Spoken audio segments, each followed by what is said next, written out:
कक्षा 3 पाठ 3 वर्ण संयोग। समझिए, जब दो व्यंजन परस्पर मिलाकर लिखे जाते हैं तो उनके बीच स्वर का लोप हो जाता है और एक नया वर्ण बन जाता है। इन शब्दों में कुछ वर्ण पूरे नहीं हैं। का, च, प, क, ल। चक्का, चक्की, बच्चा, प्याज, ढक्कन, बिल्ली।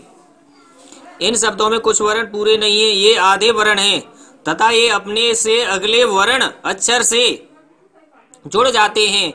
इन्हें जोड़कर लिखा और बोला जाता है। जुड़ने के कारण इन्हें संयुक्त अक्षर कहा जाता है। अन्य उदाहरण व्यास, ब्याज। व्यंजनों को आधा करके लिखना। अधिकांश व्यंजनों के अंत में खड़ी रेखा अधिकांश व्यंजनों के अंत में खड़ी रेखा पाई होती है। पाई वाले व्यंजन जब किसी अन्य व्यंजन से मिलते हैं तो पहले व्यंजन की पाई हटा दी जाती है। पहले पाई की व्यंजन हटा दिया यानी खड़ा डंडा हटा दिया जाता है, जैसे ख। इस प्रकार ध्यान दीजिए, का और फा को आधा लिखते समय इनका रूप क्रम से क फा हो जाता है, जैसे रक्त, मक्खन, चक्कर, लक्कड़, रफ्तार, हफ्ता आदि। ट, ठ, ड, ढ, द, छ, ह आदि बिना पाई वाले व्यंजनों को आधा लिखने के लिए उनमें हलंत लगाकर लिखते हैं, जैसे मिट्टी, चिट्ठी, गड्ढा, अड्डा, चद्दर, विद्या, चिन्ह।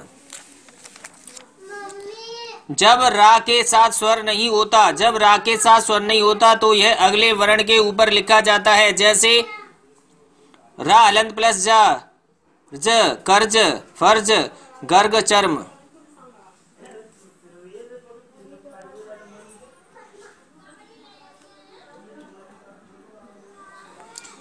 यदि आधे व्यंजन के बाद पूरा र जुड़ता है तो वर्ण के नीचे मिलाकर लिखा जाता है। यदि आधे व्यंजन के बाद पूरा र जुड़ता है तो वर्ण के नीचे लिखा जाता है, जैसे का हलंत प्लस रा, क्र, चक्र, क्रम, क्रय, सक्रिय। गा हलंत प्लस रा, ग्र, ग्रह, समग्र, संग्रह, ग्रीवा। पालन प्लस रा, प्रण, प्रथम, प्रवीण। इसी प्रकार है। फिर टा हलंत प्लस डा हलंत के साथ रा मिलाने पर निम्न रूप बनता है। टा हलंत प्लस रा, ट्रक, राष्ट्र, ट्रेन। डा हलंत प्लस रा, ड्रम, ड्रेस, ड्रामा। सा हलंत प्लस ता के साथ रा को मिलाने पर निम्न रूप बनता है। सा हलंत प्लस रा, सहस्र, स्रोत। ता हलंत प्लस रा प्लस त्र, वस्त्र, शस्त्र। कोई भी शब्द जिन वर्णों से मिलकर बनता है वह वर्ण समूह उस शब्द की वर्तनी कहलाता है, जैसे माता, माँ प्लस आ की मात्रा प्लस ता प्लस आ की मात्रा, या माँ हलंत प्लस बड़ा प्लस ता हलंत प्लस बड़ा आ।